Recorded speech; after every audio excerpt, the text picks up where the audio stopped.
But I'm not backing out. Maybe I didn't put it right.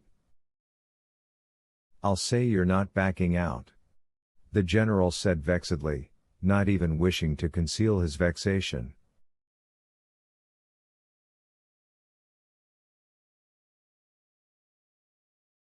Here, brother, it's not a matter of your not backing out, but of the readiness, the pleasure, the joy with which you receive her words. How are things at home?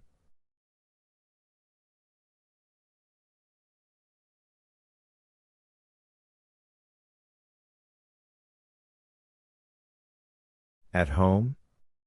At home everything's the way I want it to be, only my father plays the fool, as usual. But it's become completely outrageous. I no longer speak to him, but I keep him in an iron grip, and, in fact, if it weren't for my mother, I'd have shown him the door.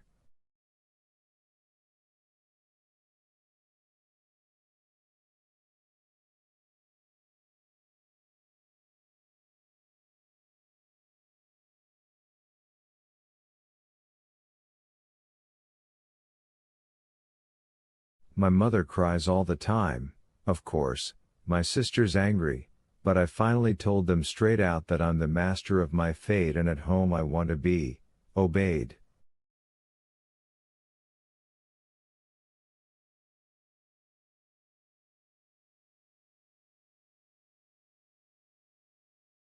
I spelled it all out to my sister anyway, in front of my mother.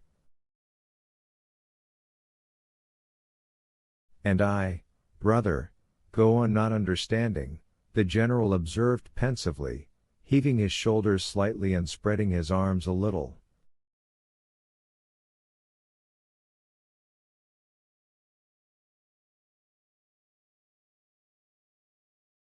Nina Alexandrovna, remember when she came to us the other day? She moaned and sighed. What's the matter? I asked.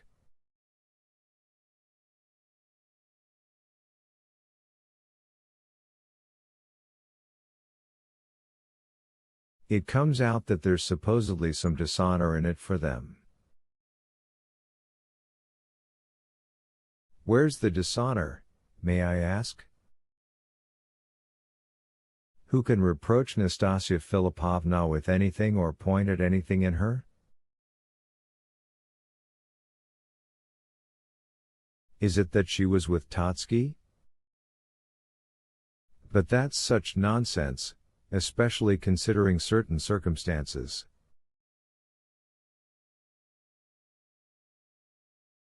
You wouldn't let her meet your daughters, would you? She says. Well? So there. That's Nina Alexandrovna.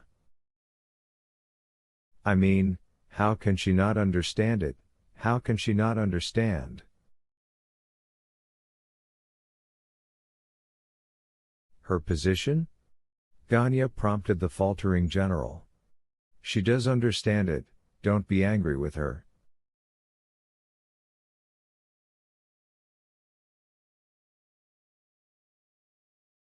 Besides, I gave them a dressing down then, so they wouldn't poke their noses into other people's business.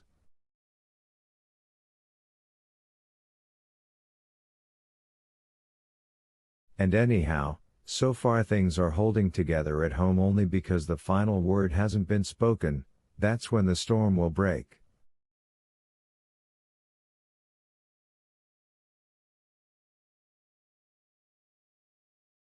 If the final word is spoken tonight, then everything will be spoken.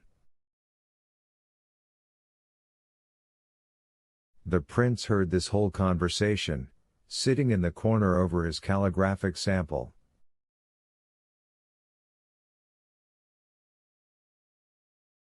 He finished, went up to the desk, and handed over his page. So this is Nastasia Philippovna? He said, gazing at the portrait attentively and curiously. Remarkably good-looking. He warmly added at once.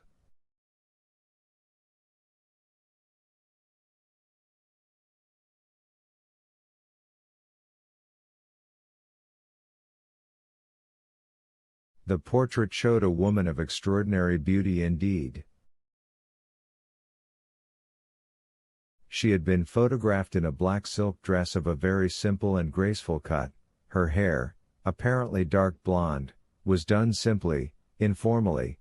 Her eyes were dark and deep, her forehead pensive, the expression of her face was passionate and as if haughty.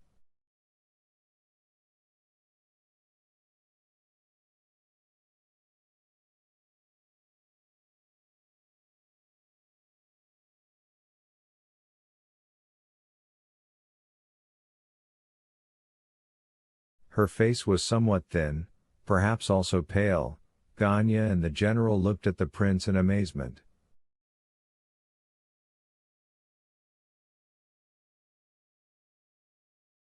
"How's that? Nastasia Philippovna." "So you already know Nastasia Philippovna?" asked the general. "Yes, just one day in Russia and I already know such a great beauty," the prince answered, and at once told them about his meeting with Rogozhin and recounted his whole story.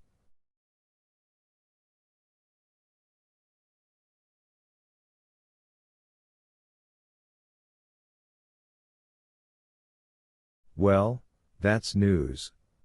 The general, who had listened to the story with extreme attention, became alarmed again and glanced searchingly at Ganya.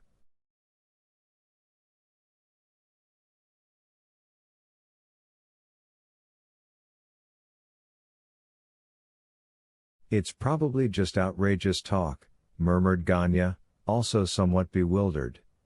"A merchant boy's carousing."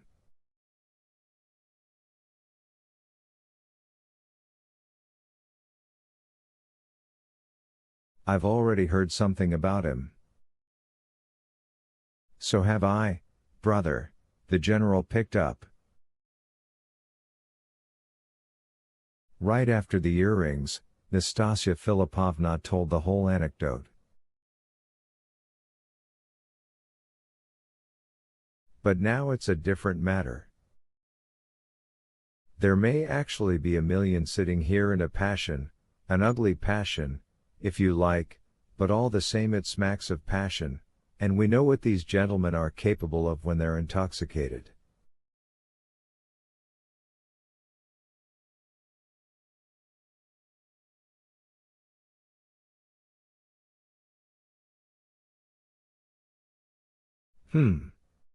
Some sort of anecdote may come of it," the general concluded pensively.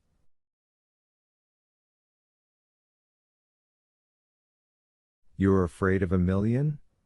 Ganya grinned. "And you're not, of course?" "How did it seem to you, Prince?" Ganya suddenly turned to him. "Is he a serious man or just a mischief maker?"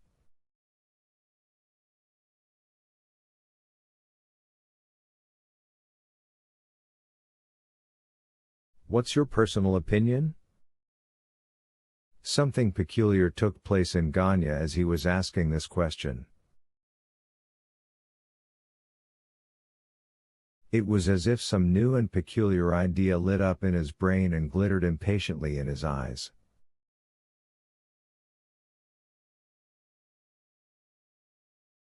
The general, who was genuinely and simple-heartedly worried, also glanced sidelong at the prince, but as if he did not expect much from his reply.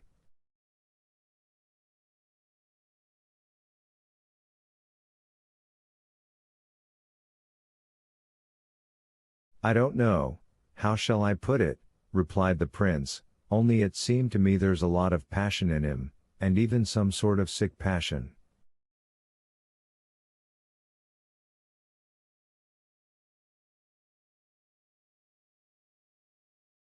"And he seems to be quite sick himself."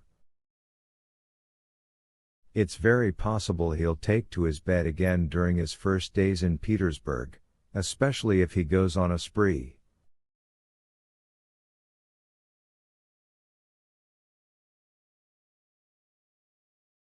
"So? It seems so to you?" The general latched on to this idea. Yes, it did. And, anyhow, that kind of anecdote needn't take several days. Something may turn up even today, this same evening. Ganya smiled to the general.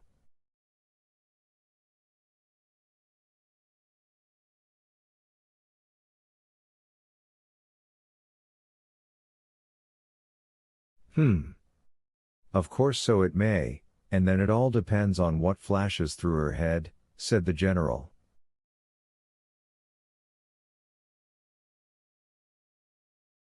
And you know how she can be sometimes?